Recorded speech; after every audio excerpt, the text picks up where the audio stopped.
High, welcome to my channel C A Vinod Chikane. आज आपण TDS on property बद्दल जाणून घेऊया. TDS ऑन प्रॉपर्टी थोडा कॉम्प्लिकेटेड विषय. जे प्रॉपर्टी परचेस करतात आणि व्हॅल्यू 50 लाखाच्या वरती असेल, सेलर सर्टिफिकेट मागतोय, आमच्याकडे सर्टिफिकेट नाहीये, किती पेमेंट करायचंय, किती कट करायचंय, किती गव्हर्नमेंटला भरायचंय, कोणालाच काय माहिती नाही, काय करणार. चला आज आपण या गोष्टीवरती क्लॅरिटी मिळवूया. TDS on purchase of immovable property in India म्हणजे काय, इंडियामध्ये समजा तुम्ही प्रॉपर्टी परचेस करताय तर TDS भरावा लागतो का, किती भरावा लागतो, कसा भरावा लागतो, याच्याबद्दल जाणून घेऊया आपण.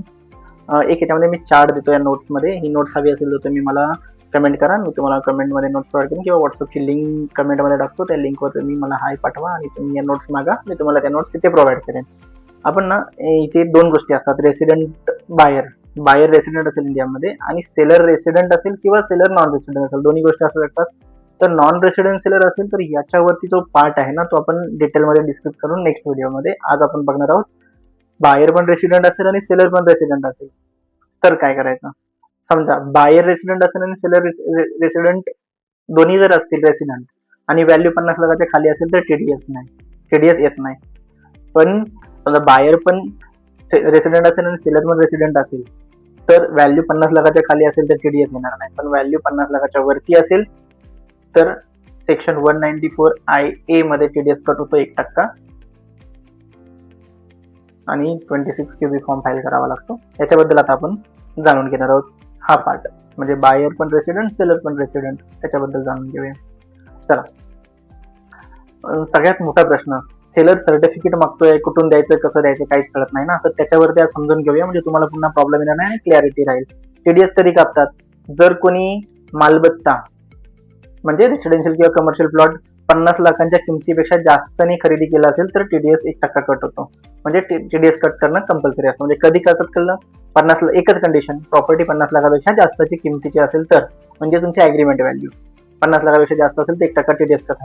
TDS का कापतात, म्हणजे गरज काय TDS कट करायची, असं पण TDS कट करा किंवा नका करू, मला तर पूर्ण 50 लाखाचा ॲग्रीमेंट असेल तर 50च द्यायचे, मग मी 1% TDS गव्हर्नमेंटला का भरू, बाकीचे 49 लाख समथिंग वरती राहतात ते मी प्रॉपर्टीला एवढी मी का करायचं. तर त्याची कारण आहेत. म्हणजे गव्हर्नमेंटने थोडा विचार करून हे सगळं बनवलंय, जेणेकरून तुम्हाला पळवाटा नाही मिळाला. जरी मोठे व्यवहार असतील तर 1% TDS कट केला तर सरकारच्या गव्हर्नमेंटच्या नजरेमध्ये येणार किंवा टॅक्स एव्हेशन नियंत्रणात राहणार, तुम्ही टॅक्स चोरी करू शकणार नाही. ते ट्रान्झॅक्शन दिसल्यावरती कळून येईल की तुम्ही कॅपिटल गेन टॅक्स भरलाय की नाही भरलाय. तेच मी जे आता सांगितलं, कॅपिटल गेनचा टॅक्स भरलाय की नाही भरलाय. पॅन बेस्ड ट्रान्झॅक्शन मॅचिंग करता येतात किंवा तुमच्या एका पॅन कार्डवरती बाय झालं तर दुसऱ्या पॅन कार्डवर सेल झालंय की नाही झालंय हे दोघांच्या 26 AIS मध्ये दिसतं. किंवा ऍडव्हान्स टॅक्स कलेक्शन करण्यासाठी पण ते सोपं पडतं. म्हणजे आता मी सपोज कॅपिटल गेन करतोय तर मला टॅक्स भरावा लागणार होता, तर मी इयर एंडिंगला जेव्हा रिटर्न फाईल करणार तेव्हा टॅक्स भरताना माझ्याकडे व्हॅल्यू हेवी अमाऊंट भरावी लागते. त्याचबरोबरच गव्हर्नमेंटने 1% TDS करून मला ऍडव्हान्स टॅक्सच्या फॉर्म मध्ये म्हणजे TDSच्या फॉर्म मध्ये ऍडव्हान्स टॅक्स कलेक्शन करून घेतलेलं असतं आणि व्यवहार पारदर्शक राहतात, म्हणजे ट्रान्सपरंट राहतात. साईडला इमेज दिली आहे, त्याच्यामध्ये मी समजवलेलं आहे. तुम्ही जेव्हा नोट्स मिळतील तुम्हाला याच्यातून माहिती मिळेल.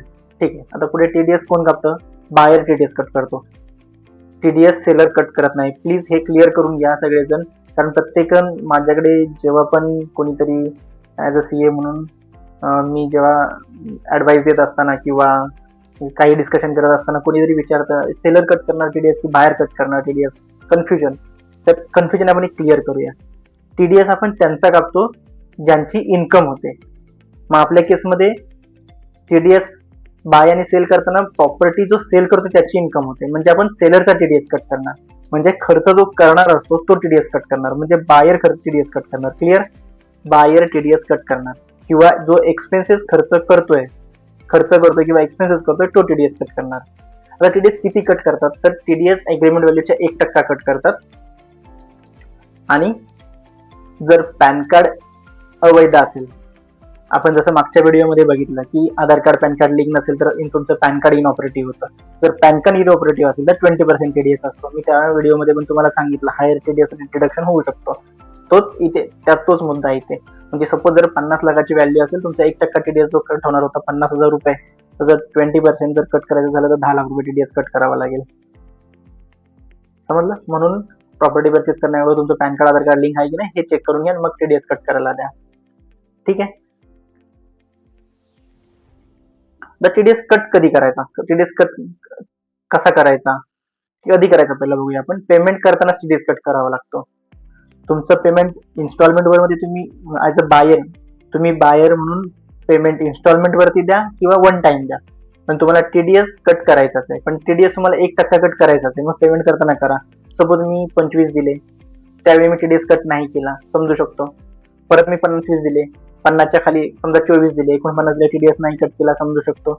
पण जेव्हा 50 क्रॉस होतील तेव्हा तर तुम्हाला सगळे टीडीएस कट करावे लागतील. म्हणजे समजा जर माझं 60 लाखाचा अग्रीमेंट व्हॅल्यू असेल आणि जर मी 51 लाख रुपये दिले म्हणजे 50 लाखाच्या वरती, तर मग मला 51,000 रुपये टीडीएस कट करून मग 51 लाख रुपये रिटर्न द्यावे लागतील. समजलं. नेक्स्ट पुढची बघूया, पुढचा क्वेश्चन घेऊया. टीडीएस कसा भरायचा, त्याचा फॉर्म 26 QB असतो, त्याची एक प्रोसेस असते. एक शॉर्ट मध्ये प्रोसेस बघून घेऊया आपण. खरेदीदार आणि खाली प्रक्रिया करायची असते. फॉर्म 26 QB भरायचा, नेट बँकिंग चलन भरायचं आणि पेमेंट झाल्यावर 16B डाउनलोड करून सेलरला द्यायचा. आपण याच्यावरती टीडीएस कसा भरायचा याच्यावरती एक सेपरेट व्हिडिओ आपण नंतरच्या व्हिडिओ नेक्स्ट टाइम बघूया. आता ड्यू डेट. नेक्स्ट क्वेश्चन आहे, क्वेश्चन नंबर 7 होता आपल्या लिस्टमध्ये. Due date. पेमेंट केल्यापासून 30 दिवसाच्या आतमध्ये 26 QB भरणे गरजेचे आवश्यक असते. म्हणजे तुम्ही पेमेंट करता त्याच्या 30 दिवसाच्या आतमध्ये सेलरला सर्टिफिकेट द्यायचं, नाही दिलं तर इंटरेस्ट पेनल्टी वगैरे. पुढचा क्वेश्चन तयारच आहे. टीडीएस न भरल्यास काय होऊ शकतं. इंटरेस्ट 1 to 1.5% पर मंथ लागतो. लेट फीज 200 रुपये पर डे लागते. पॅनल्टी 271H सेक्शन मध्ये लागू शकते. डिफॉल्ट बायरवर येतो, सेलरवर नाही. बघा पुन्हा, अरे सेलरला सगळे पैसे दिले म्हणजे आपण क्लिअर, आपण काम आपलं ओके केलं असं नाही. आपलं काम आहे बायर म्हणून टीडीएस कट करून डिपॉझिट करायचं. त्यामुळे जर टीडीएस आपण डिपॉझिट न करता जर सगळे पैसे सेलरला दिले तर सेलरला प्रॉब्लेम नाहीये, प्रॉब्लेम बायरला आहे. बायरने कंप्लायन्स फॉलो नाही केले. म्हणजे मी प्रॉपर्टी परचेस केली 1 करोडची सपोज, आणि 1 करोडची जर मला 1 लाख रुपये टीडीएस भरायचा होता तर मी न भरता, म्हणजे 1 लाख रुपये मी टीडीएस भरायला पाहिजे होता आणि 99 लाख रुपये सेलरला द्यायला पाहिजे होते. पण मी सपोज 100च्या 100 लाख म्हणजे 1 करोड रुपये जर मी सगळे सेलरला दिले आणि मी 1 लाख रुपये जर टीडीएस नाही भरला तर डिफॉल्ट माझ्यावर येणार, कारण मी बायर आहे. माझं ड्युटी होती ती की टीडीएस कट करून भरायचं होतं, बाकीचं पेमेंट द्यायचं होतं. त्यामुळे जे कोणी प्रॉपर्टी परचेस कराल तेव्हा लक्षात घ्या, 50 लाखाच्या वरची व्हॅल्यू असेल तर तुम्हाला टीडीएस कट करूनच पेमेंट द्यायचं आहे. आणि टीडीएस कट करून झाल्यानंतर बाकीची प्रोसेस जी वरती आपण बघितली ती तुम्हाला करायची सगळे. टीडीएस सगळ्यात मोठा प्रश्न आहे, टीडीएस कोणत्या व्हॅल्यूवर कट करायचा. पुन्हा टीडीएस कट करताना सगळ्या प्रॉब्लेम्स येतात. ऍक्च्युअल अग्रीमेंट व्हॅल्यू करायची, स्टॅम्प ड्युटी व्हॅल्यू करायची, किती करायची समजतच नाही. बाजारभावावर करायची, कशी करायची, तर त्याचं एक बघूया आपण. ऍक्च्युअल अग्रीमेंट व्हॅल्यूवर आपल्याला टीडीएस कट करायचा असतो, म्हणजे आपलं कन्सिडरेशन जे असतं त्याच्यावरती. स्टॅम्प ड्युटी व्हॅल्यूवर टीडीएस कट होत नाही. म्हणजे तुमचा जे इंडेक्स 2 येतं त्या इंडेक्स 2 वरती लिहिलं असेल कन्सिडरेशन, ऍक्च्युअल कन्सिडरेशन, त्याच्यावरती आपल्याला म्हणजे अग्रीमेंट व्हॅल्यू त्याच्यावर आपल्याला टीडीएस कट करायचा आहे. 50 लाखापेक्षा जास्त असेल तर टीडीएस कट करायचा आहे. उदाहरण एक घेऊया, एक्झाम्पल. भरपूर वेळा मी वरती पण एक्झाम्पल दिले, तरी पण आता एक रिटर्न मध्ये एक एक्झाम्पल बघूया. आपण खरेदी किंमत समजा 70 लाख रुपये आहे आणि टीडीएस 1% 70,000 रुपये होतं, तर बायर सेलरला किती रुपये देणार. 69,30,000, 69,30,000. आणि जे 70,000 रुपये टीडीएस कट केले ते सरकारला सेलरच्या पॅन कार्डवर भरायचे, जेणेकरून सेलर नंतर त्याचा रिफंड येऊ शकतो किंवा तो त्याच्या टॅक्स मध्ये ऍडजस्ट करू शकतो. त्याला डिपेंड की त्याचा अँगल कोणता आहे. त्याचा अँगल आपण लॉंग टर्म कॅपिटल गेन होणार आहे सेलरला, तर सेलरच्या अँगलवरती आपण सेपरेट व्हिडिओ बनवूया, त्याच्यावरती तुम्हाला ते मिळून जाईल. ठीक आहे. आता सध्या आपण बायरच्या अँगलने विचार करतो. बायरचं काम आहे टीडीएस कट करून भरणं, तिथपर्यंत आपण बघितलं. शॉर्ट मध्ये बघूया एकदा. टीडीएस कधी लागू होतो. 50 लाखाची प्रॉपर्टी असेल तर टीडीएस 1%, व्हॅलिड पॅन नंबर असेल तर, पॅन नंबर इनऑपरेटिव्ह असेल तर 20%, फॉर्म 26 QB भरावा लागतो 30 दिवसामध्ये. बायर कट करतो टीडीएस, सेलर कट करत नाही. आणि सेलरला फक्त फॉर्म 16B मिळतो, तो पण बायरनी द्यायचा असतो. कॅपिटल गेन ट्रॅकिंग, टॅक्स ट्रान्सपरन्सीसाठी टीडीएस आवश्यक आहे. हे गव्हर्नमेंटसाठी असतं की त्यांना ट्रॅकिंग करता यावी आणि टॅक्स एव्हेशन नाही व्हावा म्हणून. ठीक आहे. मला वाटते या व्हिडिओमध्ये आपण सगळं कव्हर केलं, तर तुम्हाला कळलं असेल. नेक्स्ट टाइम प्रॉपर्टी परचेस करा तेव्हा नक्की माझा व्हिडिओ पहा आणि त्याच्याप्रमाणे तुम्ही कॅल्क्युलेशन करा तुमचे 1% TDS गव्हर्नमेंटला भरा, कंप्लायन्स कम्प्लीट करा. अजून एक पॉईंट बाकी राहिलाय, त्या पॉईंटवर आपण डिस्कशन करूया. एक्झाम्पल घेऊन पहिलं सांगतो, मग तुम्हाला समजावून सांगतो. मल्टिपल बायर मल्टिपल सेलर असतील तर सपोज ए ने बी ला प्रॉपर्टी सेल केली तर बी ए ला सर्टिफिकेट देणार, राईट.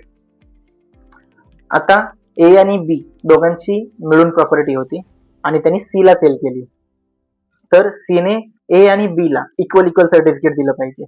एक्झाम्पल 25 लाखाची प्रॉपर्टी आहे आणि त्याच्यामध्ये ए आणि बी कोअप्लिकंट आहेत आणि त्यांनी ती प्रॉपर्टी सी ला विकली, तर सी काय करणार, जे 50,000 रुपये TDS 1% भरायचा आहे तो 25,000 रुपये TDS ए ला देणार, 25,000 TDS बी ला देणार, म्हणजे असे 2 फॉर्म फाईल होणार.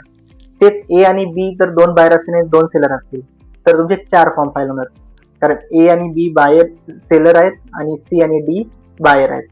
तर सी फॉर्म करणार फाईल ए आणि बी साठी आणि डी पण फाईल करणार फॉर्म ए आणि बी साठी, म्हणजे टोटल असे 4 फॉर्म फाईल होतील, सी कडून 2 आणि डी कडून 2. समजलं. म्हणजे समजा एक्झाम्पल 1 करोडची प्रॉपर्टी आहे, तर 1 करोडची प्रॉपर्टी आहे, तर म्हणजे 1 लाख रुपये TDS कट होणार आहे, तो सी कडून 25,000 ए ला आणि 25,000 बी ला आणि डी कडून 25,000 ए ला आणि 25,000 बी ला असं झालं पाहिजे, तेव्हाच बायरचे कंप्लायन्स कम्प्लीट होतील. म्हणजे जर तुम्हाला असं कोणी सांगत असेल की एकाच पॅन कार्डवर दोन्ही पण फॉर्म भरले तरी चालेल, तर तसं नाही चालणार.